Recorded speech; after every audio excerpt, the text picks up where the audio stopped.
Bien. Reprenons l'examen de la combinaison entre un régime animiste et un régime totémique chez les Tsimshian, les Indiens Tsimshian de la Colombie-Britannique, que j'avais commencé à regarder lors de la dernière leçon.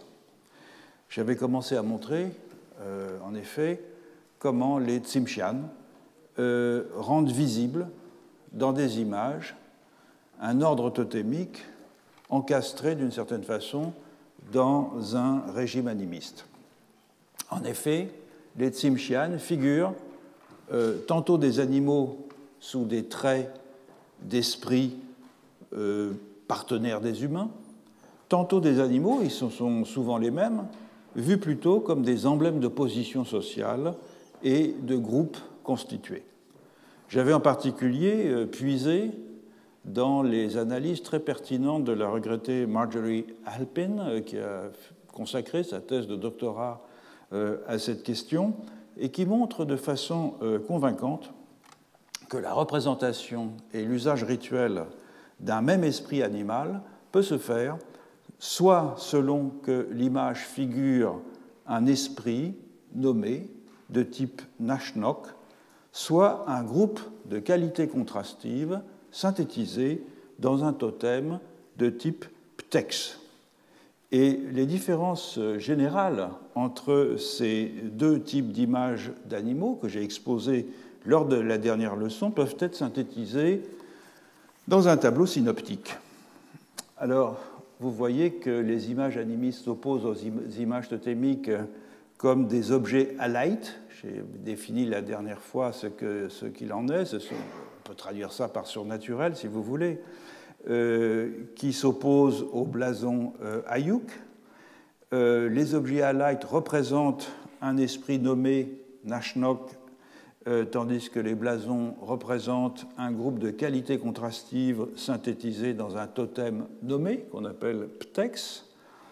Le motif, dans le cas des objets ou des alights ou des esprits Nashnok, est acquis à présent par une interaction d'un contemporain avec un esprit, tandis que le blason est un motif qui a été acquis jadis par une interaction d'un ancêtre avec un esprit. Les images animiques ou animistes forment le patrimoine d'un individu, c'est généralement un chef ou un chaman, ou d'un groupe, c'est généralement une société initiatique, tandis que les images totémiques constituent le patrimoine d'une maison, d'une lignée, mais toujours contrôlées par les chefs. Les images animistes rendent possible l'accès à un savoir et à un pouvoir, tandis que les images, les blasons légitiment l'accès à un territoire.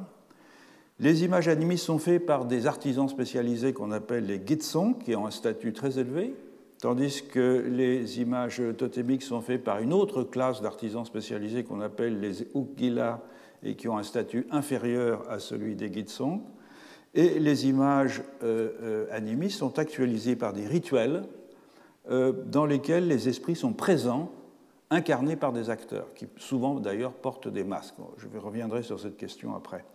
Tandis que les images totémiques, ce sont des images qui sont validées par un potlatch suite à un récit étiologique commémorant leur obtention.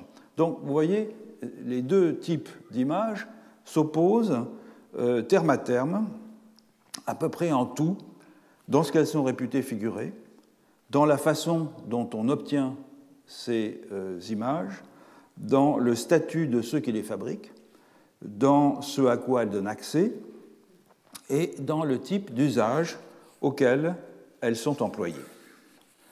Examinons à présent plus en détail la structure générale du système des blasons, donc des images qui sont caractérisées par la colonne de droite.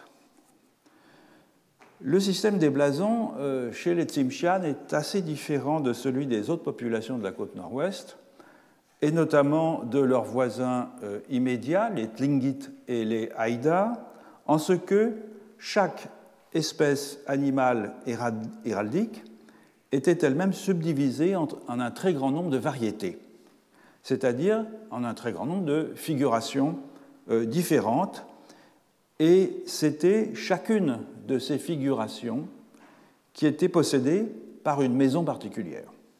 Ainsi, les Haïda, par exemple, avaient un seul blason du corbeau, tandis que les Tsimshian en avaient plus d'une douzaine, chaque blason avec son nom, le corbeau chef, le corbeau suspendu par une serre, le corbeau blanc, le corbeau mangeur de foie de saumon, le corbeau fendu, etc., etc. Et ceci tient au fait que, par contraste avec leurs voisins, les Tsimshian possédaient une hiérarchie segmentaire interne au groupe de filiation. Autrement dit, les sous-blasons représentaient autant de positions rangées par ordre hiérarchique à l'intérieur du groupe de filiation principale, représenté par le blason englobant, si on peut dire. Cette distinction est intéressante, car elle permet de mettre en évidence que le totémisme Tsimshian n'est pas simplement un dispositif classificatoire d'unité sociale au sens de la thèse développée par Lévi-Strauss dans le totémisme aujourd'hui. En effet, ici, il n'y a pas, pour reprendre la formule de Lévi-Strauss, une homologie entre deux systèmes de différence, l'un qui relève de la nature et l'autre qui relève de la culture, puisque les subdivisions de blasons ne sont justement pas des différences entre espèces. Ce n'est pas la nature qui offre à la pensée une différence ostensible entre le corbeau prince et le corbeau assis tranquillement, pour reprendre les noms de deux blasons Tsimshian, car il n'y a rien de naturel dans le contraste entre ces deux avatars du blason corbeau. C'est au contraire la culture, si on suit la terminologie employée par Lévi-Strauss, qui impose ici une différenciation interne à la nature et qui joue donc le rôle d'opérateur totémique pour surdéterminer une autre différence culturelle, qui est la différence entre les clans.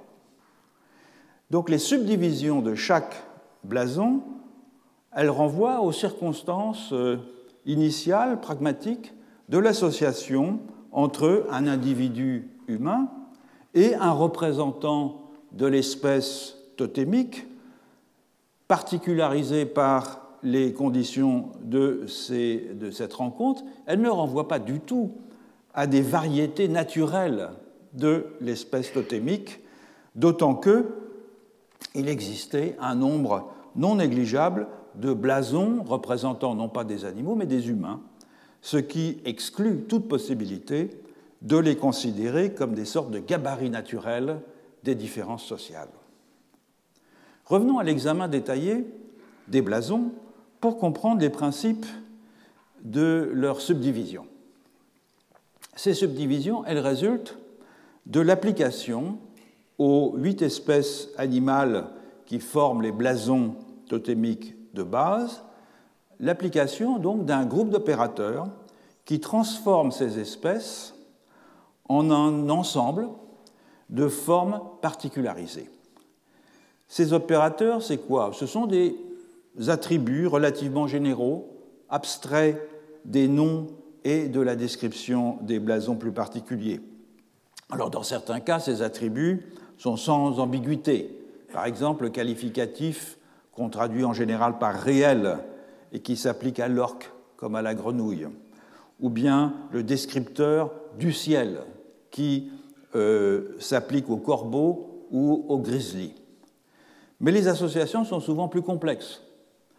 Ainsi, le qualificatif de prince, qui est souvent accolé à un blason, donc à un nom d'animal représenté dans un blason, qui s'applique à 7 des 8 animaux totémiques comme principe de formateur des blasons, se dit ikuwik ksak, et le préfixe iku se référant aux jeunes saumons frais et argentés.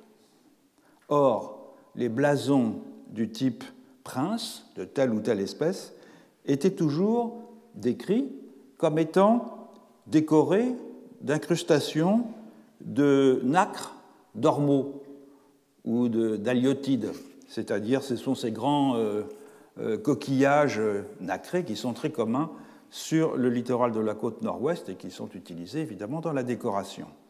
Et donc ça conduit à inférer une association entre l'iridescence de la nacre et l'iridescence de la peau de saumon. Ces systèmes de qualité auxquels les blasons se réfèrent s'organisent en général en groupes de contraste, selon que la couleur est spécifiée ou non, selon qu'il est fendu ou non, selon qu'il est orné avec des incrustations d'ormeaux ou non, selon son habitat, selon la localisation de l'espèce ou de l'animal en tout cas, représenté dans le blason, l'eau, la terre, la montagne, le ciel, selon qu'il est jeune ou adulte, selon qu'il se réfère à la tête ou à l'ensemble du corps, selon qu'il est debout ou assis, selon qu'il comporte des incrustations de cuivre ou pas, selon qu'il a une forme unique ou une forme multiple, selon qu'il a une face humaine ou non, etc., etc. Je vous ai mis ici une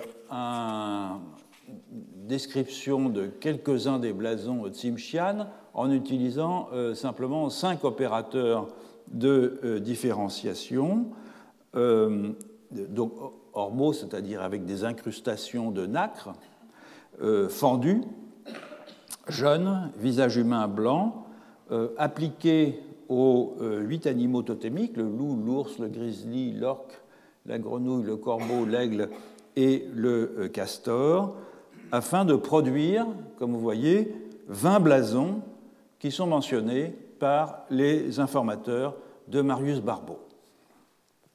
Chaque blason particulier peut être identifié en général par un trait iconographique dénotant l'opérateur qu'il caractérise, par exemple une figuration d'ours avec des incrustations de nacre d'ormeaux sera prince des ours.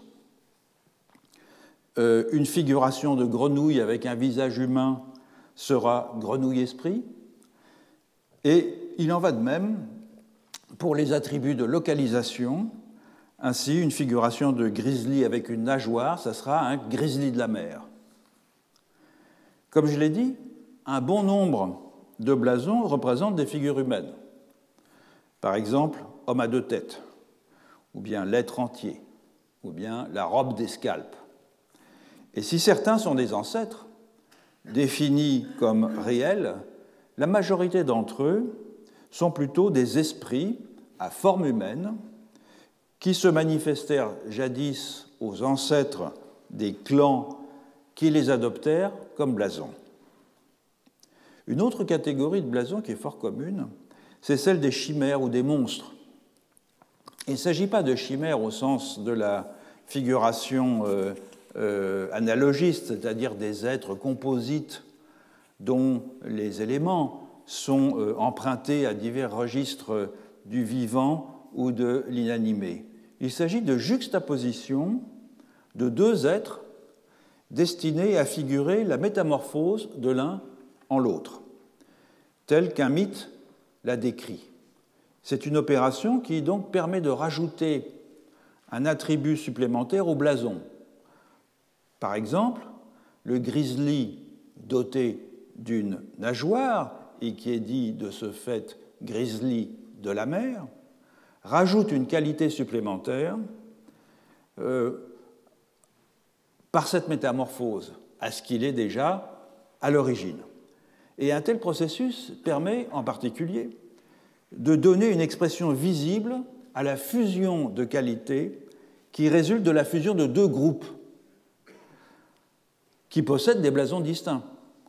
Par exemple, le grizzly était le blason d'une tribu de l'intérieur qui, à la suite d'une malédiction des esprits, a dû quitter son village et émigrer chez les Tsimshian de la côte, où elle s'est agrégée à un groupe appartenant au même clan, mais qui avaient l'orque comme blason principal. Et la réunion des deux groupes aboutit à un échange de blasons, ceux de l'intérieur adoptant l'orque, désormais qualifié d'orque des collines, tandis que ceux de la côte adoptaient le grizzly, désormais qualifié de grizzly de la mer. Chacun, donc, ajoutant ainsi une partie des qualités de l'autre par le biais de cette espèce de métamorphose croisée. Donc, loin d'être des blasons, des images totémiques servant à la différenciation, le grizzly de la mer ou l'orque des collines sont ainsi plutôt des blasons intégrateurs. Ils ne se servent pas des contrastes entre des espèces naturelles afin de signifier des contrastes entre des groupes sociaux, comme le veut la théorie classificatoire du totémisme. Ils fusionnent au contraire dans une image prototypique des qualités auparavant séparées afin de requalifier l'ontologie d'un collectif humain dont les caractéristiques dépendent en partie de l'histoire de ses relations passées avec des esprits animaux. Ces relations et les blasons qui les illustrent sont décrites dans les mythes. Il convient donc de se pencher un moment sur ce que sont ces mythes. La mythologie tsimshiane, elle est typiquement animiste dans son principe, et le régime ontologique qu'elle dépeint est au fond très semblable à celui dont la mythologie amazonienne s'attache à rendre compte. Au temps du mythe, en effet, les humains et les non-humains étaient presque en tout point semblables. Tous les existants étaient dotés d'une conscience réflexive, d'une âme. Ils menaient tous une vie sociale et culturelle.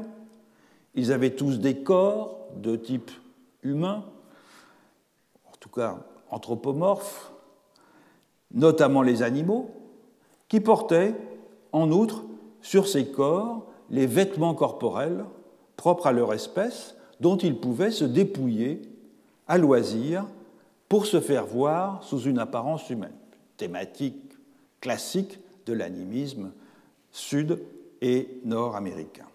La seule différence entre humains et non-humains était que les humains étaient au fond dépourvus des dispositions, des pouvoirs, des savoirs que les non-humains détenaient et dont ils se servaient pour chasser les corps et les âmes des humains, une prédation nécessaire à leur survie. Et la seule possibilité qu'avaient donc les humains de se défendre consistait à acquérir auprès des non-humains des pouvoirs et des dispositions spéciales, non pas sous la forme de savoirs propositionnels ou magiques, mais tout simplement en devenant un peu comme les non-humains qu'ils cherchaient à émuler, et cela en partageant un peu de leur essence, si vous voulez, en tout cas des dispositions qu'ils possédaient. Et une fois contractée, cette sorte de contamination ontologique pouvait être transmise de génération en génération en même temps que les qualités qui en résultaient. Et les mythes relatent les circonstances particulières dans lesquelles certains humains ont donc acquis des dispositions non humaines transmissibles, parfois en les volant, parfois à la suite d'un don ou même tout simplement par contact. Ces dispositions, elles sont aussi incorporées dans les blasons et leur activation au bénéfice des descendants de celui qui les a obtenus jadis passe donc nécessairement par le récit des circonstances de cette obtention.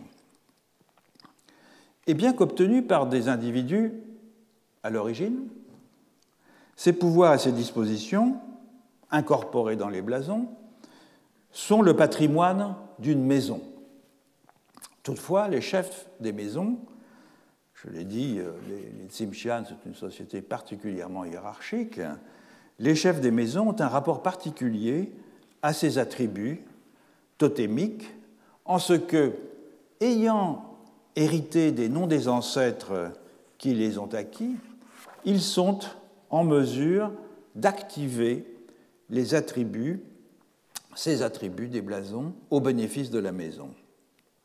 Et donc, tant ces dispositions que les blasons et les noms qui les incarnent sont étroitement associés au territoire où ils furent jadis obtenus et où résidaient les non-humains qui en sont à l'origine.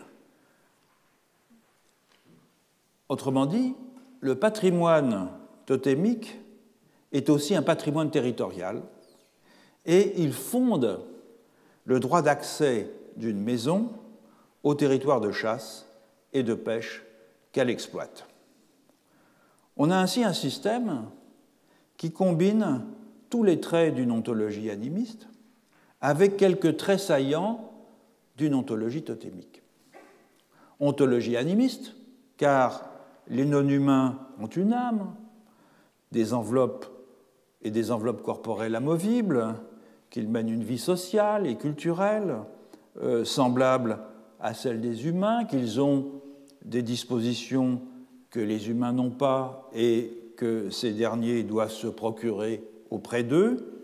Mais il s'agit aussi d'une ontologie totémique qui présente quelques affinités avec le régime australien et qui, en tout cas, beaucoup plus qu'un système classificatoire au sens de Lévi-Strauss, c'est-à-dire une utilisation des discontinuités naturelles pour conceptualiser et nommer les discontinuités sociales.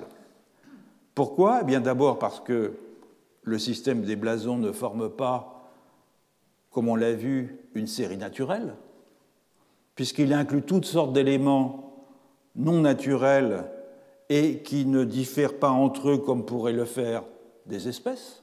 Donc on n'est pas là face à la fameuse formule de Lévi-Strauss, c'est la nature qui propose un modèle de pensée. Ensuite, parce que chaque blason renvoie à des pouvoirs et à des dispositions obtenues par un individu auprès des non-humains et qu'il s'agit donc de plus et d'autre chose que d'un simple signe contrastif. Ces pouvoirs et ces dispositions, acquises jadis auprès d'un non-humain, elles deviennent en effet un patrimoine collectif, transmissible, selon des modalités strictes dont la somme, c'est-à-dire l'agrégation de tous les noms et de tous les blasons d'une maison, forme une sorte de nature qui est propre à cette maison. Une identité commune, fondée, au fond, sur le cumul de tous les attributs que les ancêtres du groupe de filiation ont réussi à se procurer auprès des humains. C'est pour ça qu'on veut parler d'une nature au sens de la physis grecque, c'est-à-dire de ce qui forme la caractéristique d'une espèce.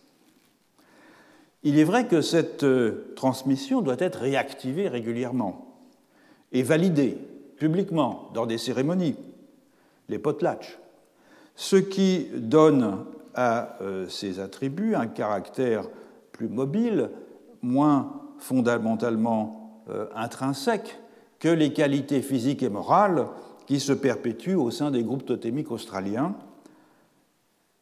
Et une autre différence est aussi, par rapport au totémisme australien, que les dispositions acquises auprès des non-humains ne concernent que le groupe humain qui en bénéficie, en sus évidemment du groupe de non-humains qui en est à l'origine, et non pas, comme c'est le cas en Australie, un collectif plus large, un collectif mixte d'humains et de non-humains ayant une même origine dans un même site totémique.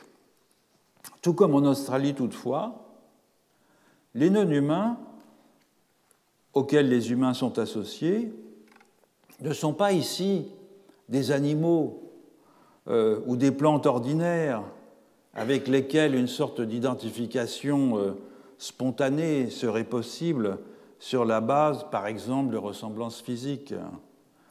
Tout comme les êtres du rêve en Australie qui sont à l'origine de l'identification ontologique des groupes totémiques australiens, tout comme ces êtres sont des prototypes qui, en dehors du nom qui les désigne, on peut avoir avec tel ou tel existant réel. De même, les sources des dispositions que les ancêtres des Tsimshian ont obtenues ne sont pas un ours ou un loup ou un corbeau comme celui qu'un naturaliste pourrait observer dans un zoo, mais des esprits animaux qui mènent une vie semblable aux humains et avec lesquels les ancêtres des humains ont noué, certains d'entre eux en tout cas, ont noué une relation de personne à personne. Donc dans l'un et l'autre cas, en Australie comme ici chez les Tsimshian, on n'observe nulle attitude de respect sacré vis-à-vis d'un animal perçu comme un ancêtre, selon l'image que véhiculaient les anciennes théories du totémisme, mais plutôt la reconnaissance que des groupes d'humains se transmettent des qualités et des aptitudes qui procèdent d'une origine non humaine, spécifique et reconnaissable.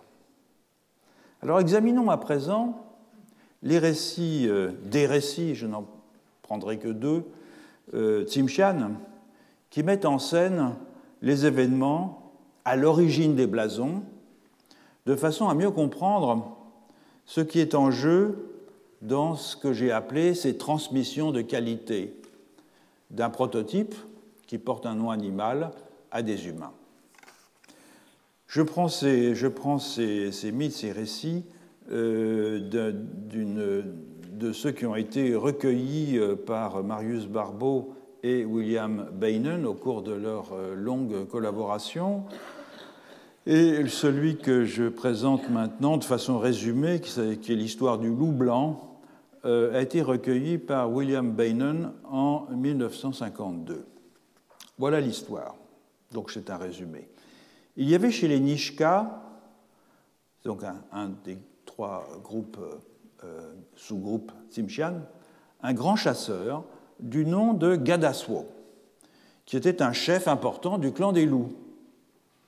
Il était tellement efficace comme chasseur que les animaux décidèrent de s'en débarrasser et ils chargèrent les loups de cette tâche, puisque Gadaswo était de leur clan. Le chef de tous les loups était un grand loup blanc qui avait toujours réussi à échapper aux chasseurs les plus habiles, et c'est pourquoi Gadaswo était désireux de le tuer et d'en faire son blason. Un jour, Gadaswo, chasseur, partit avec son grand-père afin de trouver un beau cèdre pour faire une pirogue. S'étant séparés un moment, il dut se rendre à l'évidence vers le soir que son grand-père avait disparu. Suivant la trace de son grand-père, il tomba sur une petite maison où vivait la femme souris. Celle-ci l'informa que les loups avaient pris son grand-père pour l'engraisser et pour le manger au cours d'une grande fête. La femme souris lui conféra une protection magique et lui indiqua où était le village des loups.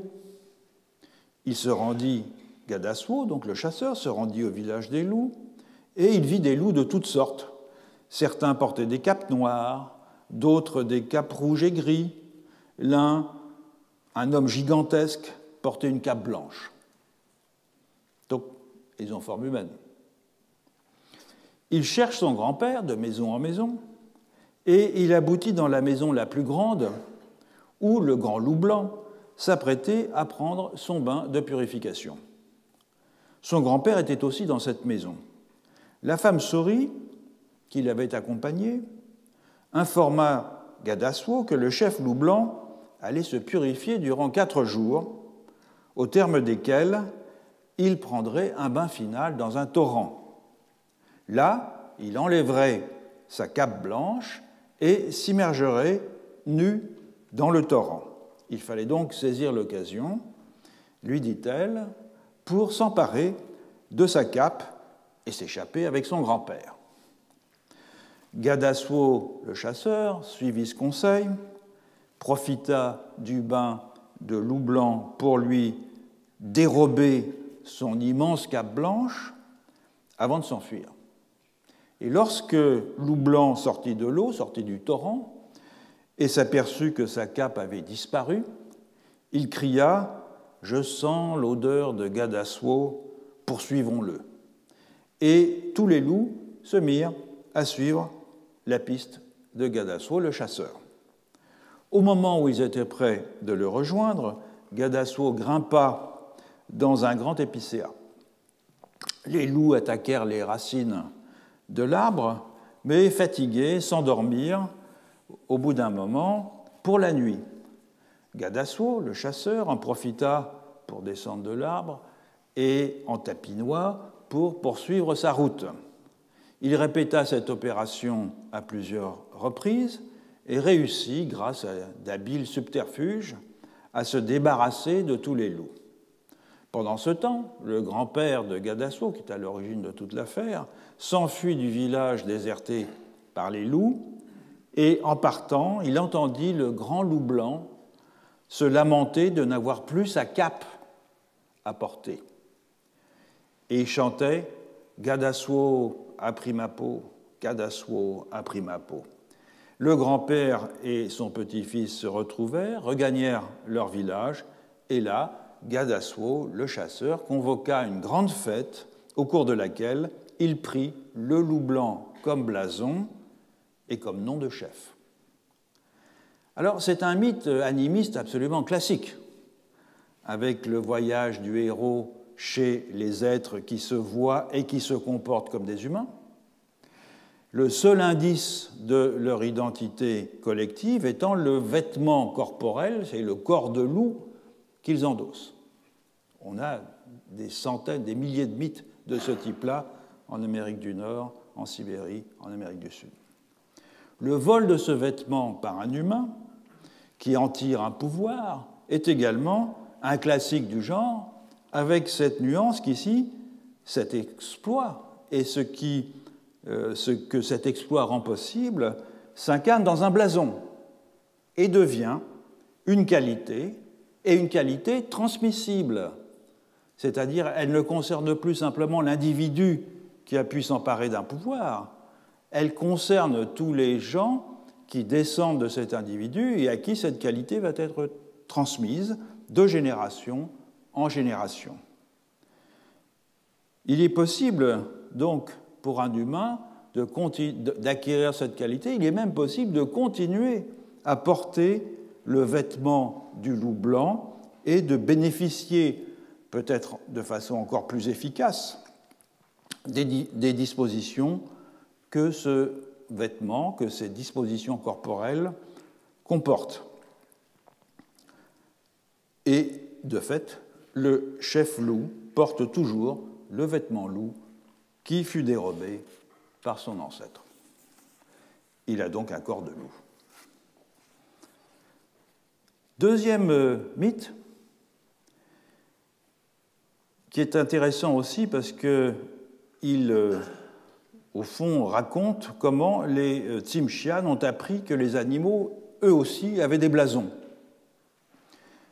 Là aussi, c'est un mythe qui a été collecté par William Beynon 2 ans après, en 1954. C'est aussi un résumé. Il y a bien longtemps, 4 chasseurs Tsimshian prirent la mer pour chasser des phoques. Et ils firent halte dans une île pour se reposer. Ils savaient que c'était là, dans cette île, que résidait le poulpe géant qui avait entraîné bien des pirogues de Tsimshian au fond de la mer. Et ils virent bientôt une grande orque avec un trou distinctif dans la nageoire dorsale, plonger vers la retraite souterraine du poulpe, puis, après longtemps, refaire surface dans une mare de sang. Cet orque, c'était le prince des orques, et l'un de ses compagnons, voyant son cadavre, avertit tous les orques du monde de ce qui était arrivé.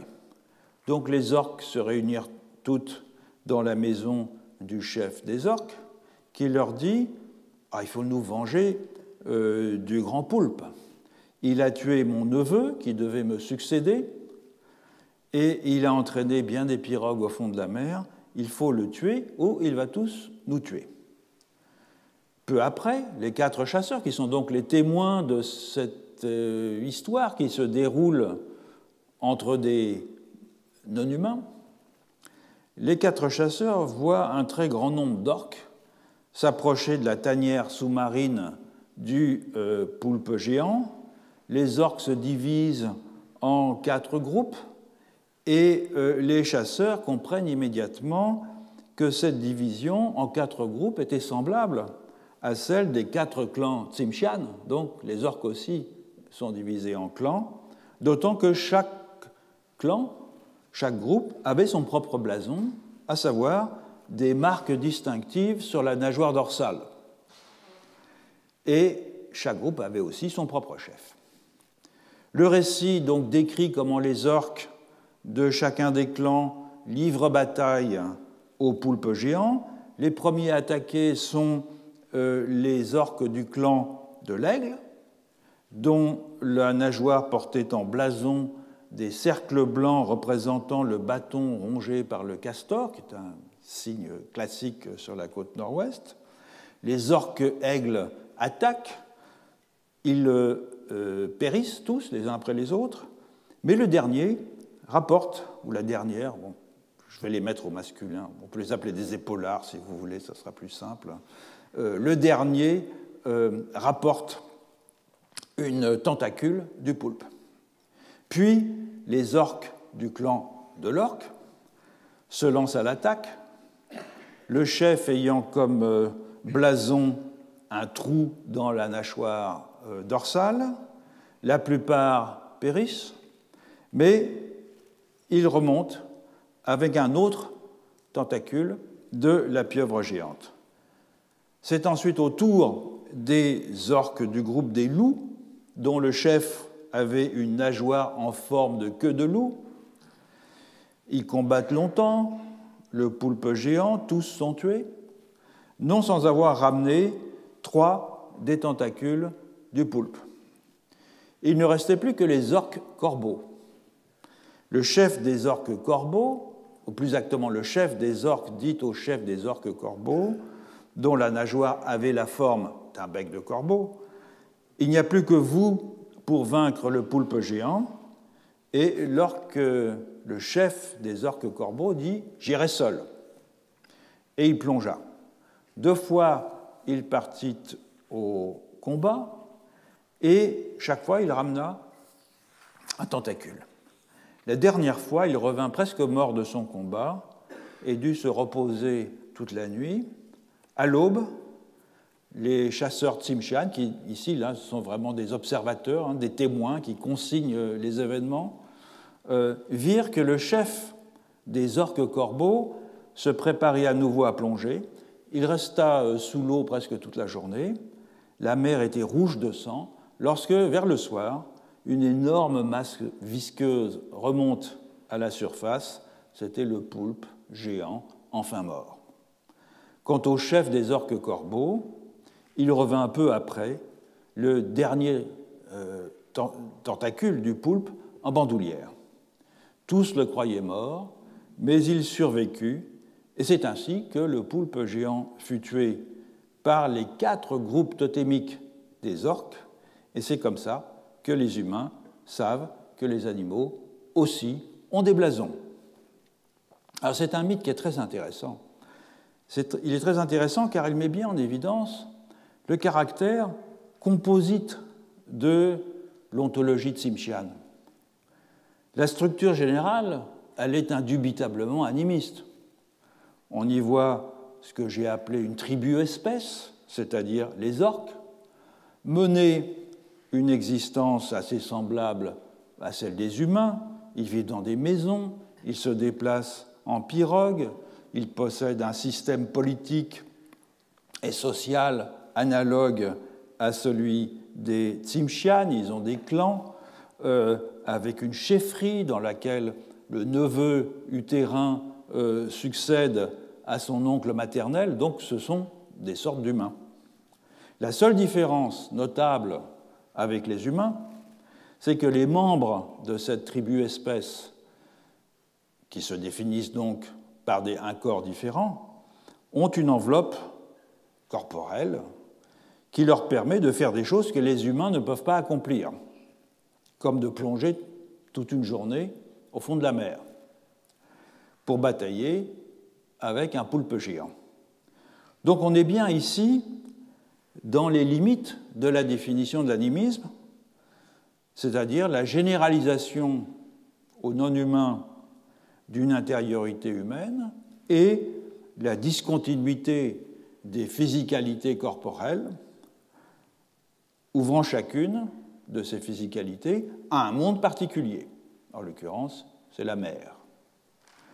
Mais en sus de cela, en sus de cette ontologie animiste tout à fait classique, cette tribu-espèce des orques est fractionnée en 4 groupes totémiques, analogues aux 4 groupes totémiques des Tsimshian, dont les chefs portent sur leur corps un signe distinctif qui signale leur appartenance totémique, en l'occurrence une apparence particulière de la nageoire dorsale.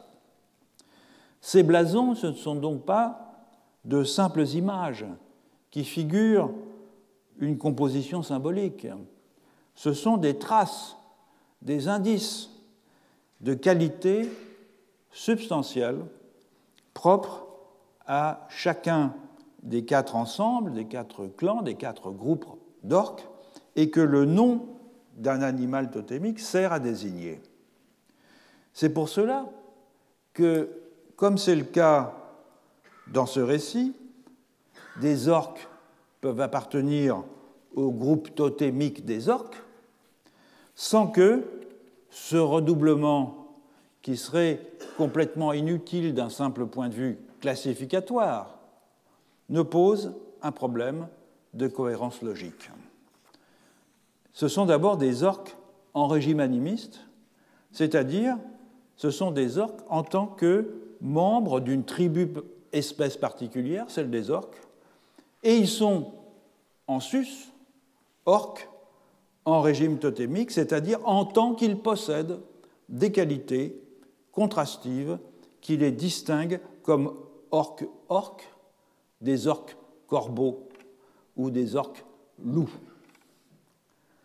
Donc, cette caractéristique renvoie aussi à 2 similitudes avec le totémisme australien qui méritent d'être soulignées.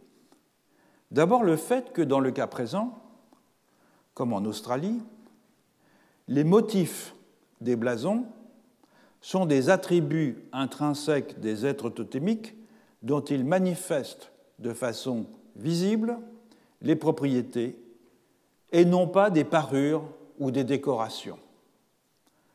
Ils font partie du corps même des êtres totémiques qu'ils représentent et ils forment de ce fait le patrimoine iconique de la classe totémique à laquelle ils sont associés. Et c'est parce que ces motifs, en Australie et chez les Tsimshian, incorporent les dispositions et les pouvoirs des êtres totémiques qu'ils peuvent être employés dans les rites où leur puissance génésique sera mobilisée au profit de tous les membres du groupe. L'autre trait commun à l'Australie et aux Tsimshian, c'est cette idée que l'ordre totémique, sinon ses manifestations particulières, existe de toute éternité au fond, et notamment au temps du mythe ou au temps du rêve. les récits étiologiques du temps du rêve incorporent déjà une organisation totémique et une division des êtres du rêve en classes totémiques. Et ici, de la même façon, les existants sont déjà divisés en classes, chacune dotée d'une identité ontologique singulière, constituant ainsi une sorte de gabarit général qui ordonne l'ensemble du cosmos. Et à cela, les Tsimshian ajoutent une possibilité de subdivision ultérieure, en quelque sorte, qui est fondée sur des rencontres entre un ancêtre et un non-humain, expérience à chaque fois singulière et qui aboutit à diversifier, au fond, les pouvoirs et les attributs dont les humains de chaque groupe peuvent disposer, ce qui contribue à en faire, d'une certaine façon, autant d'espèces distinctes à l'intérieur d'un même ensemble. Comme je l'ai dit à plusieurs reprises, l'un des grands mérites du travail de la regrettée Marjorie Halpin, c'est qu'elle a mis en évidence la différence entre les images qui relèvent d'un régime animiste et les images qui relèvent d'un régime totémique.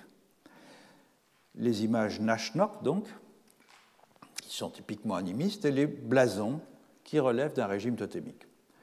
Dans les études sur les civilisations de la côte nord-ouest, il était classiquement considéré comme allant de soi, et c'est encore le cas pour beaucoup d'auteurs contemporains, qu'un blason pouvait être représenté sur n'importe quel type d'artefact, et qu'inversement, n'importe quel artefact figurant un animal totémique, c'est-à-dire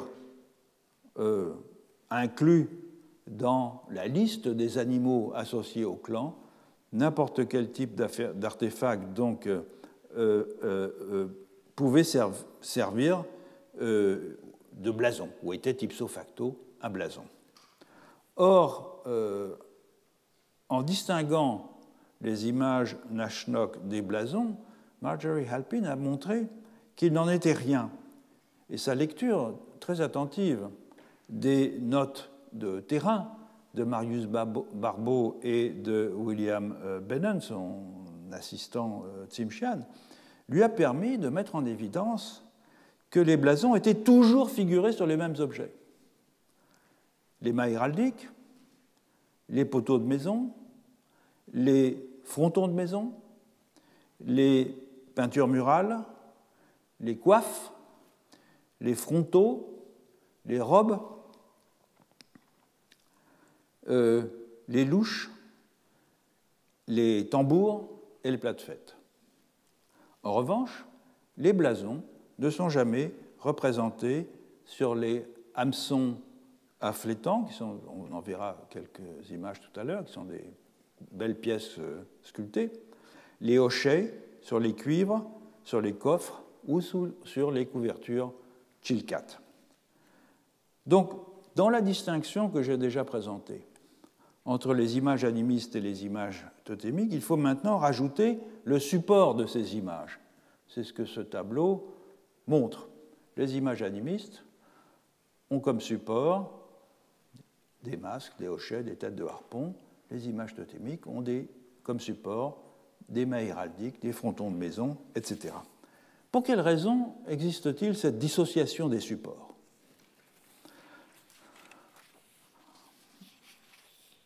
Pour commencer à aborder le problème, examinons des hameçons sculptés pour la pêche au flétan que Marius Barbeau a collectés et documentés et qui sont conservés au Musée des civilisations au Canada.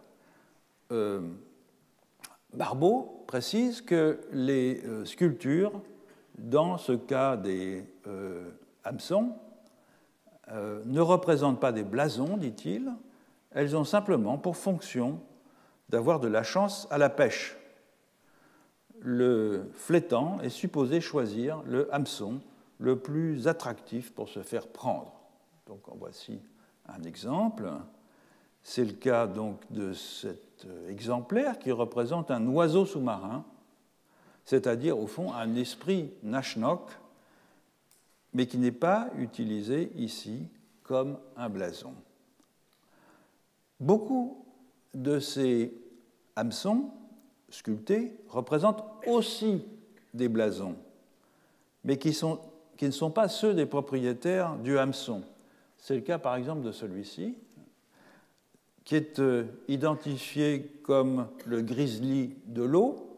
On a vu tout à l'heure pour quelle raison, donc ça c'est un blason, qui appartient à un clan différent de celui du propriétaire du hameçon. C'est le cas aussi de celui-ci, qui est identifié comme un chabot, c'est un poisson commun dans les eaux de la Colombie-Britannique, avec deux aigles dans la bouche, qui sont, on voit les deux têtes qui sortent ici, et qui est appelé assez logiquement mordeur deux aigles. Et le chabot a la réputation de pouvoir capturer n'importe quel type de poisson, y compris des oiseaux, et c'est donc un animal qui porte chance. Là encore, le chabot n'est pas un blason du clan du propriétaire de cet hameçon. Autrement dit, les hameçons sculptés étaient des objets de type Nashnok, donc des objets animistes, si vous voulez, sur lesquels étaient sculptés des animaux qui n'étaient pas les blasons des propriétaires du hameçon, mais qui pouvaient être figurés comme des blasons par ceux qui avaient le droit de figurer ce genre de blason. Les images les plus spectaculaires de blasons, c'étaient les mâts héraldiques et les peintures sur les frontons des maisons. Ces peintures sur les frontons des maisons étaient peut-être la forme la plus ancienne et jadis la plus commune d'imagerie héraldique, les mâts ayant surtout une fonction commémorative, mais elles étaient déjà devenues, ces peintures, assez rares à la fin du XIXe siècle. Il y a un fronton qui est exposé au National Museum of Natural History qui donne une bonne idée de ce que devait être un blason complexe. Vous notez deux orques qui encadrent la porte d'entrée avec un trou dans la nageoire. Il est possible que ce soit un cas de représentation dédoublée ou éclatée, si vous voulez, les deux orques pouvant être ou pouvant simplement figurer les deux flancs d'un seul animal déployé sur un plan, et de part et d'autre de l'axe central représenté par la porte. Tout semble indiquer en tout cas qu'il s'agit d'une maison Gispewoodwade, dont l'orque est l'animal totémique. Cette autre image d'un ours, cette fois-ci c'est une image très classique parce que en particulier Lévi-Strauss l'a commenté, présente ici un cas sans équivoque de figuration dédoublée, et Boas, lorsqu'il publie, il la commente dans Primitive Art, il précise que les Tsimshian appellent ce type de motif rencontre d'ours, comme si deux ours étaient représentés. C'est une représentation dédoublée parce qu'on voit ici l'amorce de la fente, en quelque sorte, qui sert de l'axe principal autour duquel la figure est déployée, ceci étant la porte d'entrée. Ce qui semble possible, c'est une hypothèse à creuser, c'est que chez les Tsimshian, la représentation dédoublée de ce type-là est commune sur tous les objets dont on sait sans équivoque qu'ils sont des supports de blason, c'est-à-dire les frontons de maison, les chapeaux, les robes, les mâts totémiques, et il n'est donc pas impossible que ce soit l'une des rares caractéristiques formelles qui permettent de distinguer, en dehors de la nature du support, comme on vient de le voir, entre une image totémique et une image animiste du même animal. Examinons à présent des images Nashnok, plus précisément, donc animistes, plus précisément des masques collectés par Marius Barbeau. Je vous en présente rapidement trois. Masque Nashnok de loup, masque Nashnok de carcajou et masque Nashnok du grizzly de l'eau, toutes conservées au Musée canadien des civilisations. La différence avec les blasons, elle n'est pas tant dans les conventions stylistiques, dont on voit finalement qu'elles sont très proches, mais dans les propriétés qui découlent de la pragmatique de l'usage des masques. Ils sont autonomes, ces masques, c'est-à-dire qu'ils ne sont pas employés en composition, mais ils figurent des singularités. Ils sont assez réalistes, suffisamment réalistes en tout cas pour qu'un danseur revêtant l'un de ces masques puisse, dans la pénombre d'une maison, créer l'illusion qu'ils incarnent ou que le danseur incarne l'esprit de l'animal. Et ce contraste devient plus net si l'on compare des représentations d'une même espèce animale en image blason et en image Nashnok. J'en avais donné un exemple lors de la dernière leçon. Je vais en prendre un autre exemple un peu différent ici, mais en utilisant les mêmes masques. Vous avez ici deux masques d'aigle, qui sont donc là des images Nashnok. Le premier masque, Marius Barbeau mentionne que c'est un masque d'aigle personne, mais qui était en usage dans une maison qui avait aussi l'aigle comme blason. Le deuxième masque, celui-là, toujours au Musée canadien des civilisations, il était porté lors des potlatches, mais tout indique que c'est un masque Nashnok dans la mesure où le porteur du masque avait un comportement typique des personnages incarnant un esprit Nashnok. En particulier, il allait dans la foule et il donnait des coups de griffe ou de serre à ceux qu'il rencontrait. Regardons maintenant un fronteau, donc c'est une espèce de petit, ce n'est pas des masques, parce qu'ils ne cachent pas le visage, ces petites sculptures qui sont portées sur le front, portées en bandeau. Il est typique, celui-là, d'un écu, avec une composition complexe et pas du tout réaliste comme le sont les masques. Il ne vise pas à incarner un aigle, mais à représenter un blason de l'aigle.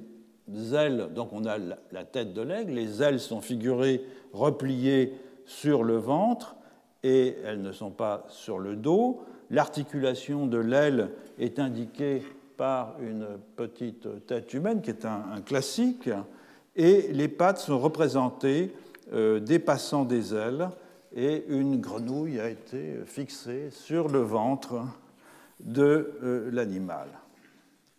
Donc, qu'est-ce qu'on peut en conclure ? Eh bien, c'est que les images animistes et les images totémiques, elles se distinguent moins les unes des autres par des conventions stylistiques, encore que ces conventions ne sont évidemment pas complètement absentes, et notamment peut-être l'usage systématique de la représentation dédoublée pour l'un des types d'images, que par les conditions matérielles et pragmatiques de leur fabrication et de leur usage dans des circonstances nettement différenciées.